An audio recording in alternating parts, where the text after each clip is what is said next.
My name is Michelle Larrabee. I'm one of the school counselors here at the high school. I'll introduce the other counselors who are here. We have Miss Gretchen Bush, Miss Whitney Ramo, Miss Jenna Zaharia, and Mr. Kevin McDonald. Miss Calla is unable to make it tonight.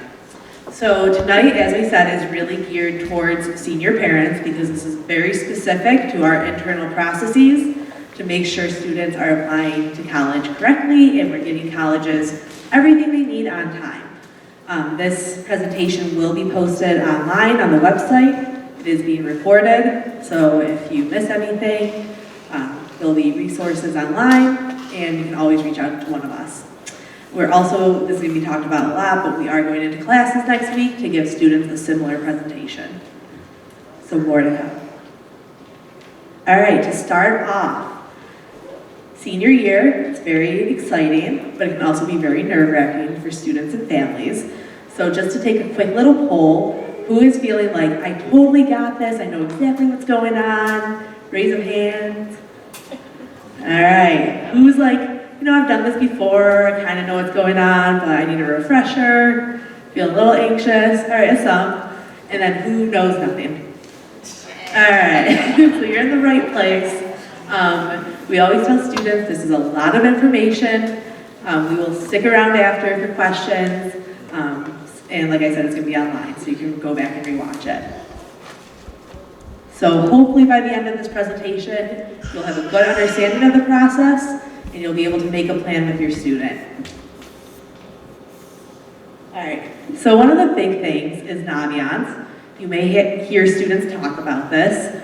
We usually introduce students to Naviance early on in their middle school and high school careers. And we kind of use it as a career exploration, resume building, but it's huge when students are applying to college because it becomes crucial. This is essentially how we send material from Arundecoit High School to the colleges. Transcripts, letters of recommendation, etc. Students will be getting onto Naviance next week. They don't have a specific login because it's done through their Arundecoit High School login. So once they're on their laptops, it's outlined in this PowerPoint how to get on there. So they open up the browser, there's the intranet page, and they have to go through Clever. There's a little icon that says Clever. So they don't have to remember their password other than the password to get onto their school laptop. Again, we are going to be doing this with them next week, so they'll have practice, and then you can quiz them at home. The other big thing about Naviance is, there's a couple things, but one is their resume, as I mentioned. When teachers are writing letters of recommendation, they have access to this resume and can use it to really make it the best letter possible. Also, students will have to actually invite the teachers through Naviance in order for the teachers to write their letters. We will show them this next week, but this is one big step. They will also need to put the colleges that they are applying to in the colleges I'm applying to section of Naviance. This allows us to then send the transcript once they get to that step. Naviance is also just great to search for colleges. There's many different college searches, research. There's actual places on the colleges that compares other Arundecoit students, their GPAs, and their likelihood of getting in. So this is a really great tool for students when we talk about reach schools, match schools, and safety schools.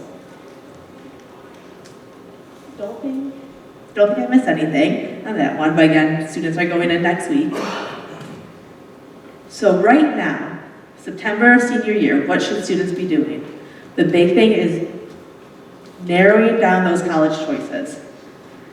This is the time to be doing the research, taking those visits, figuring out where they want to apply. What schools have the majors they're interested in, where they want to be, prices, all those things. That's the big thing they need to be doing right now. Hopefully they did some of that in the summer. Sometimes that doesn't happen and they're kind of scrambling now, and that's okay. Again, we'll go over different ways they can research those things. Register for the SAT and ACT. A lot of schools are test optional, so they'll want to research that. But we usually recommend students to take one SAT and one ACT the spring of their junior year, and then whichever one they do better on, retake again the fall of their senior year because of the super score option, which essentially means you can combine your best scores on separate sections from each administration of the test. So that way, whatever one they do better on, say they do better on the SAT, take it one more time, and see if they can get a higher score on one or both sections of the exam. Information on how to sign up, go to College Career Center, talk to counselors, and all the information is also on College Board. That's how they'll sign up to those exams. It's okay to still take one. There's October, November, usually a December one. And there's actually a place on the Common App that says if you are planning to take a future administration. Ask for letters of recommendation. That's another big one. We usually recommend 1 to 2, but some schools do require at least 2, maybe more. So again, students are going to want to research on the websites of those schools how many recommendations you need. We have sheets in the main office that students need to grab. They will talk to their teacher, talk about a deadline, and they really want to be asking teachers who know them. It doesn't need to be the class that they do the best in, but the class they put a lot of effort in, built a good relationship with the teacher, and who could really talk to both academic and character. And then again, they'll have to add that person on Naviance. And then they have to fill out their college application. That's the actual thing that allows them to apply. Most students use Common App. Some schools have an individual application, but we will get onto Common App next week with students, because that is the one app that can be sent to multiple different colleges, kind of a one-stop shop, and that's like the big part of this whole process. And then lastly, they need to request a transcript. We have transcript request forms down at the counseling center. Usually they need to be signed by a parent if the student's not 18, because of FERPA reasons, to release the rights of the educational documents to a school. And we'll go over all of that as well. So again, research colleges, how to do that. College fairs, there's been a lot happening. These are great opportunities to meet college reps, talk to them about their campuses, get onto Naviance. There's different ways to search for different types of colleges based on major, based on location, based on sports, any special talent, things like that. And then also at the College Career Center here at the high school, we'll have representatives from colleges coming in to meet with students. So make sure your students are paying attention to announcements, checking the Chronicle, which is a newsletter that comes out from the College Career Center that lists all the visits coming up.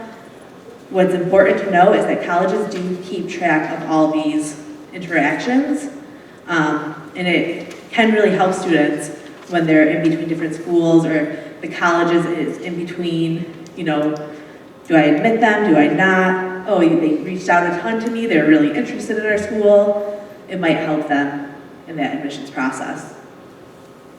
And then also get onto college campuses if you can. Open houses are great, tours through admissions, so you can get a feel for the college. I know in my own personal college search, I was dead set on one school, I visited it, I hated it. And I had to change everything. So really getting that feel for the college campus is huge for both student and for families. Is it a safe place for students to go? Does it feel right? All those things. And again, do this through the website, do it officially, because they will keep track of it. Don't just show up to U of R and walk around on your own. Actually go through the admissions office for those things.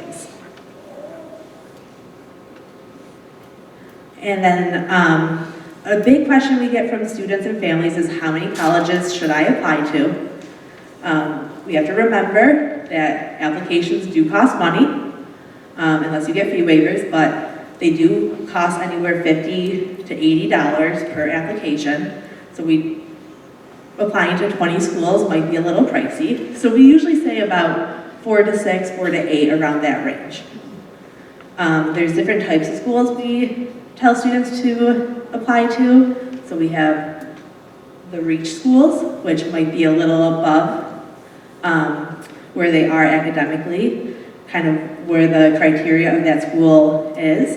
It might be a little bit of a reach for the student, but within a few points of GPA, et cetera, because you don't want to have a student who is applying to Harvard who may not have any of the grades that Harvard usually accepts, those types of things. So still realistic, but of a bit of a reach.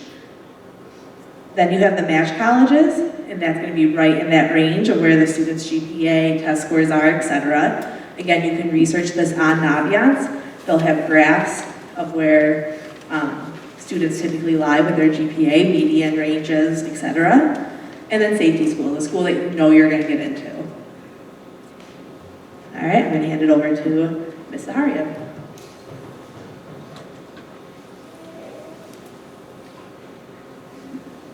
All right, I'm just going to pull this out. There we go. So we kind of tried to do this in chronological order. So at this point, we're hoping you narrow down those choices. You kind of have an idea of where your student wants to apply to. We've got to make sure the college testing is taken care of. A lot of four-year schools are really back to wanting to see an SAT or an ACT. We do still have test optional schools out there. All of our SUNY schools are test optional for this year's seniors.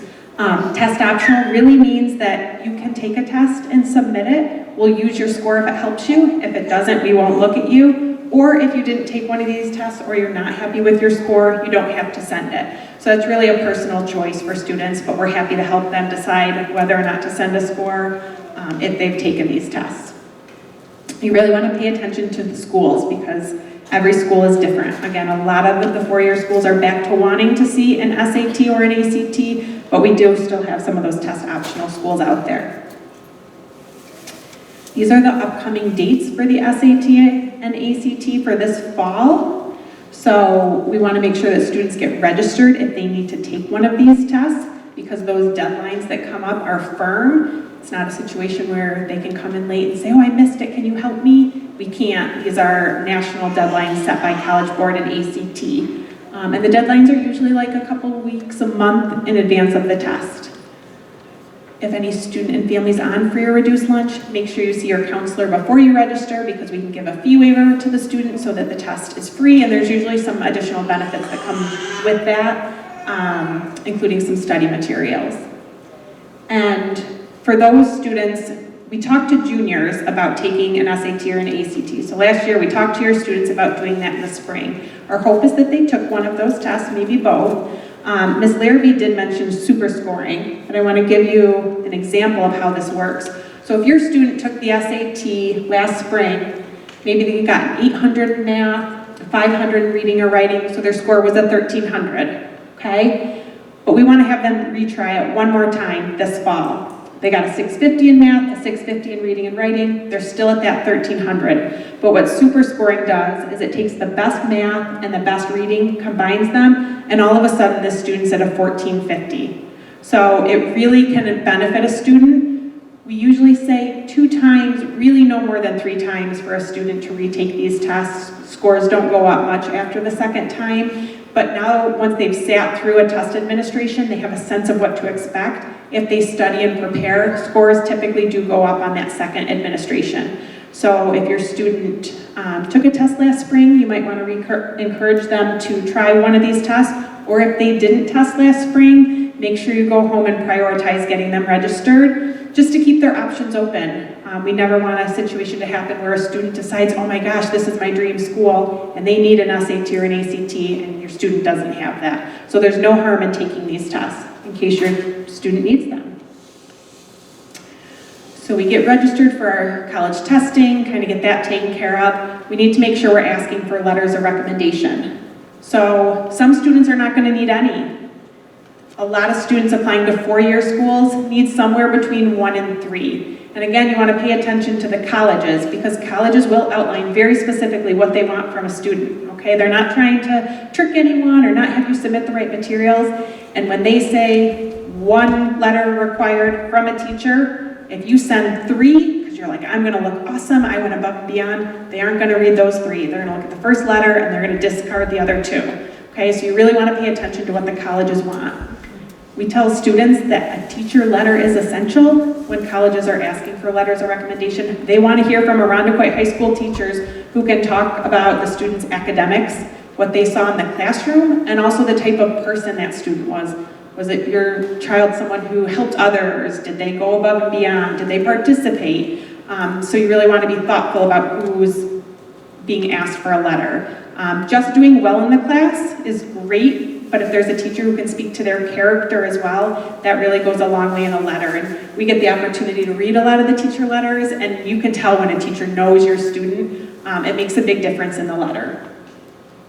Coaches, advisors, employers, great people to ask as well. We can't send those letters directly, so it's a whole different process, potentially through Common App, if that's what your child is using. We're happy to help with that if needed.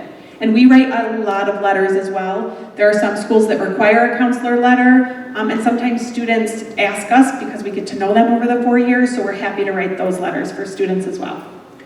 So our process is to have students update their resume on Naviance, and we are going to make sure that they all have time to do that in class. They're going to talk with their teacher face-to-face and give their teacher this form, a teacher recommendation request form. There's copies of these available in the Counseling Center. They'll have the opportunity to get some next week when we see them in classes. The big thing I want to point out on this form is right here, there's the deadline to have the letter uploaded in Naviance. So your student and the teacher need to have a conversation about when this letter is going to be uploaded, because students don't see these letters. And that's often a surprise to students. They think that they can see them, or they think that their teacher is going to give the letter to them, and that's not true. They're actually going to sign something saying they waive their right to see all of these letters, all of the information we send. So the teacher and the student really need to talk about this deadline of when the letter is going to be done. If the student's deadline for the college application is January 1st, we've got a back date. We've got to go back a couple weeks to make sure that the teacher has plenty of time to write the letter and get it uploaded well in advance of that January 1st deadline. We will talk to all the students about this. New this year, the student actually has to request the teacher on Naviance as well. We're going to make sure students understand how to do that. And last, we talked to the students about sending a thank you note. Our teachers are super busy. They're amazing though. They fit these letters in and they do a beautiful job writing them. So just a good life skill that we like to encourage students to make sure they thank their teachers for all their hard work, because those letters are one of the reasons some of our students get accepted at a ton of amazing schools. All right, so we've asked for our letter of recommendation. We're signed up for our SAT. We kind of have our list of where we want to apply. We actually need to apply. Most students who are applying to four-year schools are going to use Common App. So you're going to create a free account. They rolled it over as of August 1st, so Common App is up and running for this year's seniors. They create an account, you fill it out, you enter your information for each of the sections for education, extracurriculars, and then you add your colleges and you submit. I think at this point it's almost close to 1,000 colleges that are using Common App. So it's pretty easy once the application is filled out to submit it, okay? So most of our students are going to use Common App. If you are applying to only SUNY schools, you could use the SUNY app, but all SUNY schools also take the Common App. So I kind of always just default back to the Common App because it keeps options open. Because maybe you thought you were going to apply to just SUNYs, but all of a sudden you're thinking, gosh, maybe I want to go to St. John Fisher. If you have Common App done, that's an easy submission. There are some schools who still want their specific application filled out. Some of our bigger schools, if you look on Common App and the school isn't there, you'll go to their website and you'll find it there. And then for two-year schools, you're always going to work through their website. So if we have students thinking about MCC, you're going to go right to the MCC website. On our applications, there's a question if students qualify for free or reduced lunch or if they have extenuating circumstances. If they answer yes, it triggers the counselor to verify that information, and then applications are free. So that's a really nice benefit for students who are on free or reduced lunch. Okay, so we're filling out our Common App. We've got to really pay attention to deadlines. Early decision is one option that some colleges have. Not every college has this, but early decision means that I am applying to your school early, and if I get accepted, I'm going to come to your college. If I get accepted, I'm withdrawing all my other applications, okay? The deadlines are typically in October and November, so coming up pretty quickly. The only time a student should be using this is if they have a dream school and that is the only school they want to go to and they need to make it happen, okay? If the college offers an early decision option. A lot of schools offer early action, which is similar in that we're applying early, maybe October and November. We're going to submit everything early, and we're going to get an answer much earlier, sometimes even as early as December. So the college is going to let us know whether or not we're accepted. But there's no binding contract. You can apply to any school that has early action, multiple schools. One benefit to early decision or early action is that if your student doesn't get accepted, they can still go through again and apply through the regular decision. So it gives them another opportunity to get accepted. Regular decision is what most students use. It tends to be like a January 1st, January 15th deadline. But you'll also see that some schools have rolling admissions, which means that they receive an application, they review it, and they make decisions throughout the year. The one mistake we see with students using rolling decisions is they think, well, I've got time, it's fine, I don't need to worry about this right now. But as the college accepts students, sometimes the class fills up, and so maybe it's now, May, and you're like, I'll apply now, while the freshman class for the following year is already full, so you'll get that denial. So we still want students to kind of prioritize applying this fall. So we've submitted our Common App, we know what deadlines we used. This piece of paper is what students have to fill out. There's two sections to it, I'm going to show you both of them, in order for our office to send materials. So your student potentially submits through Common App, and we're going to submit through Naviance. So I want to point out at the top here, please allow 12 days to ensure timely processing. We put this on there really for two reasons. The first is that at any given time, we could be processing hundreds and hundreds of applications.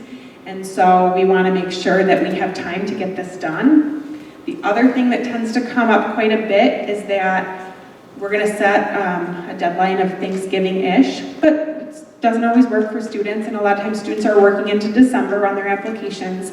But when your students aren't here, we aren't here. So if they have a January 1st deadline, and they come in December 22nd, and we're going on break the next day, we will of course do everything we can to help them, but it just makes life very unhappy for all of us. So we want to make sure that students turn these in well in advance of their deadline for that college. So they're going to fill out the top, their name, the college they're applying to. So if I'm applying to 5 colleges, I'm going to have 5 different sheets. They're going to tell us their application method. So I used Common App, I'm going to check that and tell you what deadline I used. They'll let us know, did I indicate on my application that I qualify for free or reduced lunch and used a fee waiver. And then Ms. Larrabee mentioned there's some things they have to do on Naviance. One of those is add the colleges I'm applying to list, make sure it's updated with this college. So we're gonna remind them there to check that they did that. The bottom half, they're always gonna check that they want their transcript sent. Under letters of recommendation, this is where you're going to pay attention to each college. If Cornell says they want 2 teacher letters and a counselor letter, you're going to make sure that you write down the 2 teachers' letters you want to go, as well as your counselor's last name, okay? Because we're going to send exactly what's on this sheet. If the college wants, 2 letters and they only write down 1 teacher, we of course try and catch those things, but again, we could be processing hundreds of applications. So we want the students to do a really nice job of paying attention to what the college wants and reflecting it on here, and then we will make sure that information goes. For SAT and ACT, we're happy to send their scores, but if we send them, we send everything. So they can't pick and choose, and they are unofficial because we didn't actually give them those tests. So if a college is saying they want scores officially, you actually have to go back into your College Board account for SAT or into your ACT account to send the scores. Or if you want to pick and choose what you send, maybe you don't want your ACT scores to go and you just want SAT, then a student needs to send those. But if you want us to send them, we're happy to. Check that box. Student signs, and And if they are 17 or younger, we need to have a parent or guardian signature. They turn these into the counseling center, and then we process them and submit our information. So at that point, their application is considered complete at the college. They submit their actual application, we submit all the supporting documentation, and then the application is complete. Our goal, while lofty, is that students have submitted their applications by Thanksgiving. And I mentioned that this isn't always perfect. We know that things happen, and sometimes we're working into December, and that's okay. But if we set this goal and some students meet it, that's excellent, and then we can help the rest of them make sure they get there relatively quickly. Thanks. I get you all now that you're all dazed and confused and all this information's coming at you. Okay, so we just covered how to apply the process and kind of those internal pieces that are going to be really important. These are just a few kind of other things that go along with your college applications or that you may be wondering about. So with some of the applications, if you have a student who is looking at Division I or Division II athletics and they're being recruited, they want to go play their sport at this level, then they do need to fill out an account or complete an account with the Eligibility Center for NCAA. So that is the website they need to go to. We need to actually send a transcript to the NCAA Eligibility Center. They will be looking at the students' grades, the classes they took. Your student should have notified your counselor, or if they haven't, should do it when we work with them one-on-one, that they are going on this path so that we can confirm they've got what they need to do that. There's a worksheet that we can do with them to kind of break things down and show them where they stand because they get points for their grades. So this is just an extra piece. Division III does not require this, and neither do junior colleges. So those two-year schools, if your student is starting there, they don't need that for this either. If your student is looking to go military academy or ROTC, to be honest, military academy, if your student is looking at that, they should have probably started that process already. Oftentimes it starts very, very early. There's things they should be doing over the summer. So if that's your student and you haven't connected with your counselor, please do so right away. Other schools have ROTC programs, so if that's an extra interest, they may have some extra requirements along with your typical application to that school. Any students who are looking to do a theater or music major, you might have to do an audition for that school, so it's just an extra component to your application. This information will all be found on the college's website, so that's where we've mentioned before, be paying attention to the admission requirements for each individual school. Some may have this extra piece. Our teachers, by the way, are fantastic in those programs at helping students prepare their materials that they'll want to do. And then similar art majors, if they're going into a program that is any kind of art or design, they may need a portfolio of their pieces. So hopefully, if that's the case, your student is working with our art teachers this year and enrolled in their art classes already. We have a portfolio class. So again, if you haven't made contact with your counselor about this, please do that right away. Some other things we hear about a lot, so we wanted to make sure we went over it, is that 2+2 program option. It's a great option. We'll hear students come in and say, I want to start, I'll use MCC because that's the one right next to us, and it's a pretty common one, but MCC, I'm going to go there and I'm going to do 2+2. They could mean two different things. So a 2+2 program is actually a very specific thing with MCC where they have an agreement with a four-year school for that particular program. So nursing, for example, I believe does a 2+2 with Roberts Wesleyan. It doesn't mean that you can do 2 years at MCC and get automatic acceptance into any nursing program for a four-year school. It's specific with those colleges. So they actually break this down on their website, and you can look at the programs they offer. You can search by college to see what's available. You can search by program, and it gives you a little bit more information right on MCC's website, because it is different than just going to MCC for 2 years, getting an associate's degree, and then transferring.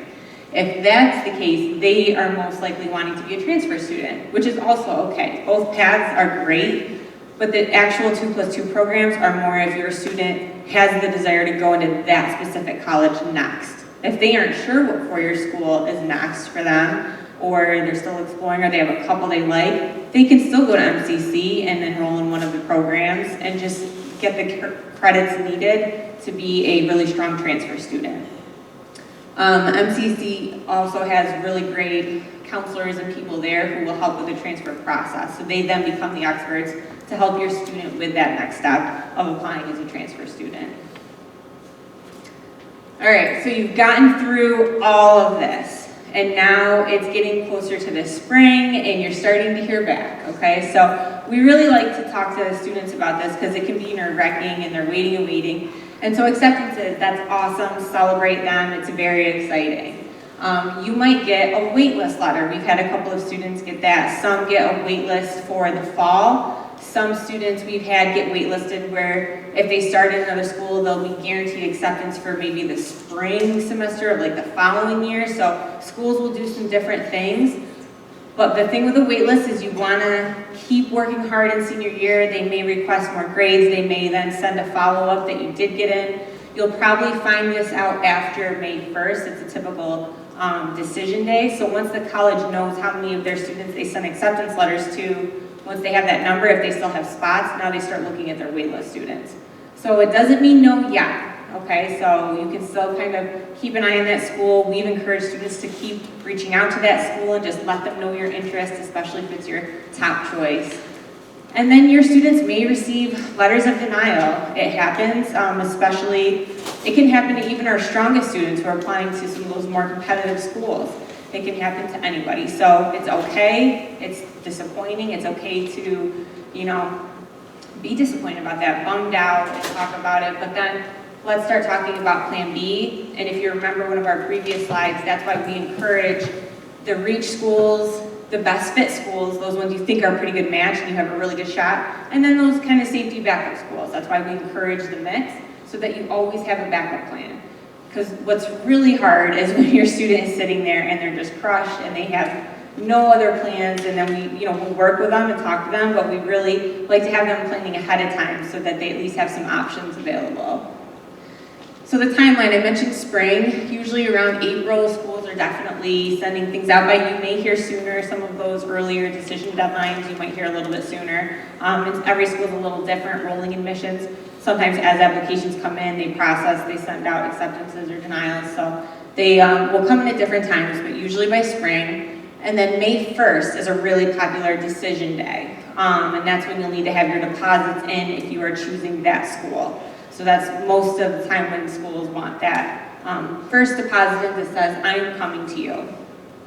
So in June, we will go into classrooms one more time with your seniors, and we do kind of an exit survey with them, and that's where we help them request their final transcript that we'll send to the colleges. So don't let them slack off, because the grades do matter all the way through.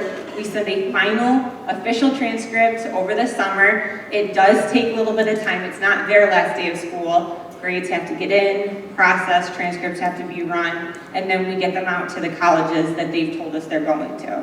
So we'll go through that process in June with your students, but it is something that naturally happens. So you'll be getting the emails from your school, we need your transcripts, we will get them out. So we talk about that with students. One thing I like to remind people is that if your student is doing dual enrollment or AP classes, those scores and things do not get sent directly from our transcript. We'll remind students of this in the spring, but you need to actually request transcripts for example, MCC is a common one for our dual enrollments, or get on the College Board for those AP or exam scores and send them out. So some next steps. We mentioned this already a couple times. We're going into classes next week. We have a 2-day structure for our presentation. One is this information we give out, basically the same stuff we're telling you guys right now. And then day 2 is some work period time where they get on Naviance, they do that resume. We give them time to really start working on the applications. We have a checklist that is available to students. We will give this to them. It's also available in their Schoology folder. And it just goes down everything we've talked about today and all the things they should be doing. It kind of puts it in one place for them to keep track of where they're at. We will be meeting one-on-one. Some of your students may have already been getting calendar invites. Have them check their Outlook emails with their school account. They'll be receiving an invite. It can go right onto their school calendar, and then they know that they're going to be coming to meet with us one-on-one. This does not mean it's the only time that we have to see your student. If they have more questions, if you have more questions, They can come make appointments, you guys can reach out. I've already met with a couple parents together with their student. Whatever you guys need to feel like you have an understanding of this process and you know what you're doing.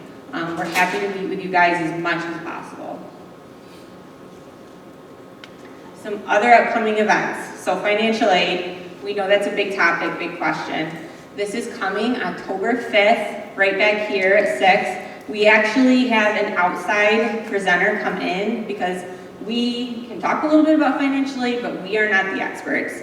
That is a whole different ballgame. So we have a college rep come in and really break it down for you, and they're great. They'll answer any additional questions. If you have some kind of unique things going on, they can help you with that. So this is actually a really great presentation, especially if you haven't ever gone through this before. If you're a first-time senior parent, this will be really helpful for you as you start that process.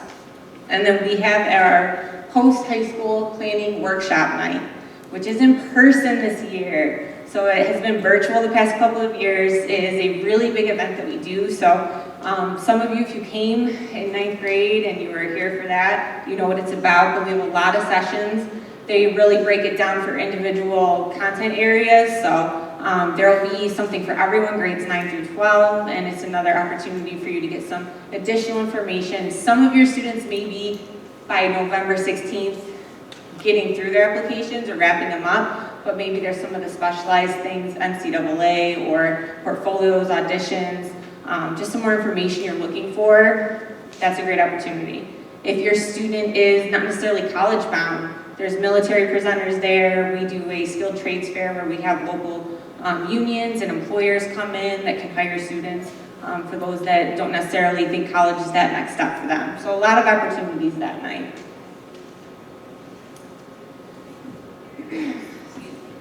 Okay, so we mentioned the FAFSA. We do want to let you know that it opens October 1st.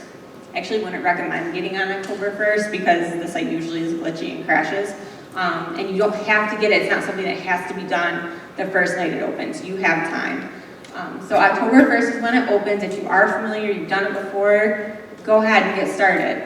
One thing you will need is an FSA ID. So this is an electronic signature because everything is electronic with the FAFSA now. It's not on paper at all.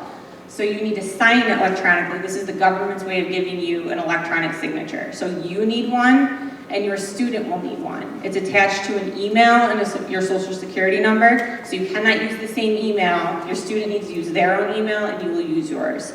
And this will be the ID you use all the way through their college, every time you're applying for the FAFSA, because you need to do it every year. So keep track of what your ID is, write it down somewhere, put it in a binder if you want to have like an application binder. They will go over this in more depth on the 6th, but that's one thing you can, 5th. I'm sorry, that's wrong, 5th. I think the first slide was fixed, okay. But they will go over this in depth. It's something you can get ahead of though, because it does take a couple days to process. So you can go right onto that website and get your ID started. Scholarships is another big question we get. Where do we look for them? How do we access them? The first thing I tell students to go to is the Chronicle. Has anyone heard of our Chronicle? Know what it is? I'm seeing a couple of nods and hands.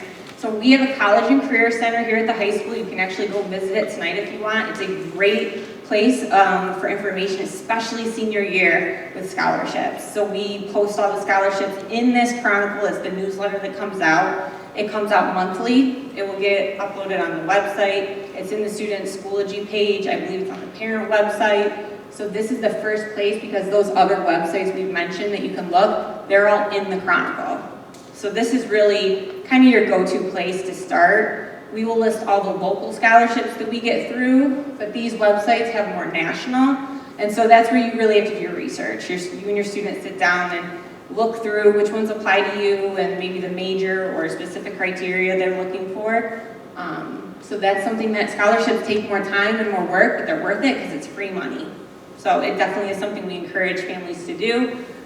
It does take a little more time and effort. So are we having fun yet? You're all still sitting here, which is good. You haven't run away.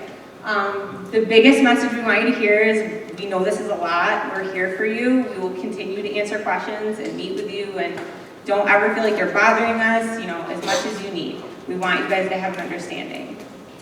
So that is pretty much our presentation. We definitely want to answer any questions. If there's anyone that has a question they want to share with the group.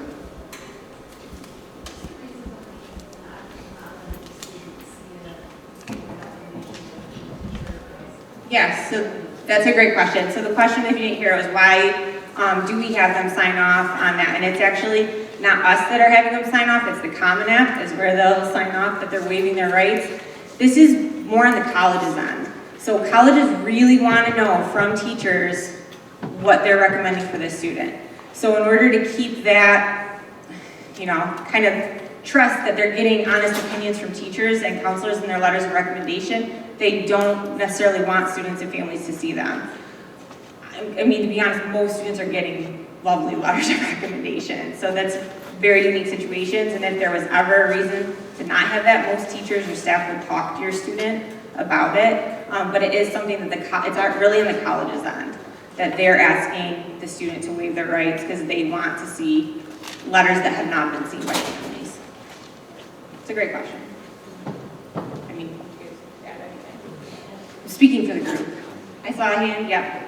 If a student's an athlete and they're already talking to coaches and it's senior year, they're going to prospect days and colleges, should they be doing a lot of this now during the junior year? They don't need to do some of the actual application parts. I think Ms. Zara had mentioned, like, for this school year's application, it opened on August 1st, so they can't really do the Common App and everything, those pieces early. However, we would strongly encourage them to be having conversations with the counselor, making sure the classes they're taking or have taken will count and be eligible.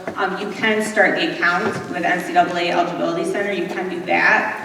So there are pieces that you can do. As juniors, you want to be thinking about, it's early in junior year, but this is the year of teachers who will most likely be asking. Because the senior year, it's the fall, they're still kind of getting to know you. So many students pick junior year teachers to write those letters of recommendation, unless they maybe had the teacher before, or they just really click right away and they're getting to know that teacher. So there are pieces of it, but some of the things we talk about with the actual application, they won't be able to do until next August.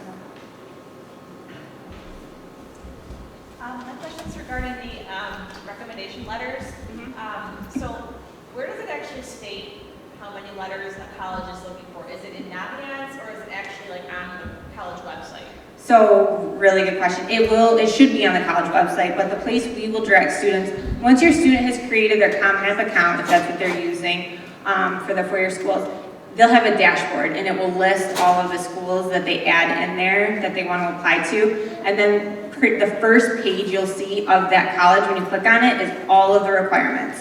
It has all the deadlines, it'll say letters of recommendation, it'll say a minimum and a maximum, so how many are required, how many are allowed to send. It'll probably have the application fee on there. It'll say if a counselor letter is required. It'll say if the test scores are required. It's all right there. You can also check the individual college websites as well. It should have that information on their website. Great, thank you.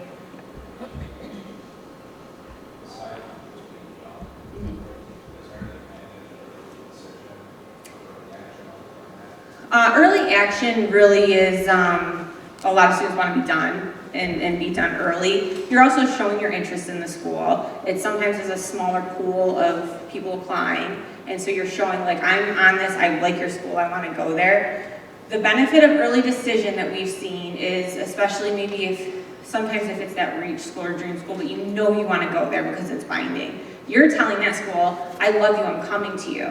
So it's a guaranteed acceptance, it's guaranteed money for them, you know what I mean? You're telling them, I am committed to you, you are my top choice, so they know you are a guaranteed acceptance. So it can really show your interest in the school, but because it's binding, we would only encourage that if your student is like 100%, know they will go there no matter what situation, because you can only apply early decision to one school, and that's if that school offers it. Some will offer one or the other, early action or early decision. So it's just remembering that early decision is binding. And then a lot of our students, I feel like more and more lately, they just want to be done. They want to know with that early action. They want the applications off their plates. They want to find out sooner. Would you guys add anything else? I'm just killing you.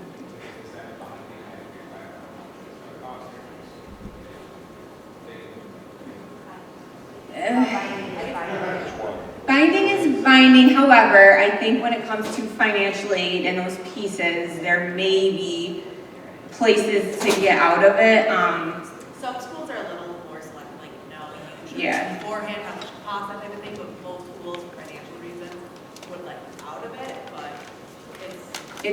It's not, I would imagine it's not easy, because they're very upfront, like, so when your student applies early decision, in Common App, they're gonna check this box, there's something you need to sign, and there's something we need to sign. So then we check a box electronically that, yes, we've had conversations with the student and family that they understand it's a binding contract. So, you know, ideally, you really want to know that you're gonna be good with this school. One thing that you can do too is call their admissions offices, ask, hey, what do you think this financial aid is gonna cost? Do the FAFSA earlier than later, so that they have your information, they can look it up. You can talk to those financial aid offices. They will help you, they're fantastic. So you can have some of those conversations even before you apply. Because you can do the FAFSA before your student submits applications. You do not have to wait. So it opens October 1st. If you want to get on right after our presentation on the 6th, you can go right in on the 6th and fill it out, and they have your information. You just put the schools your student will most likely be applying to. If they add more later, you can go back in and add the schools. So there's a parent reg sheet out there, is that for students that may not have developed a relationship with a counselor? It's definitely helpful. It's just one more piece that if you fill it out, it's sometimes students on their resume, they forget to talk about something they've done that you remember they've done. And so it's just more information for us to use when writing the letters. Sometimes even the words you guys use to describe your students, we're like, oh my gosh, yes, like that makes a lot of sense. So it's just another way for us and for teachers to really know everything we possibly can about your students as we're writing these letters of recommendation. Because sometimes they just forget to brag about themselves and they forget to tell us or fill it out. So it's just one additional way we try to collect that information. So we send that in. You can, yes. Yeah.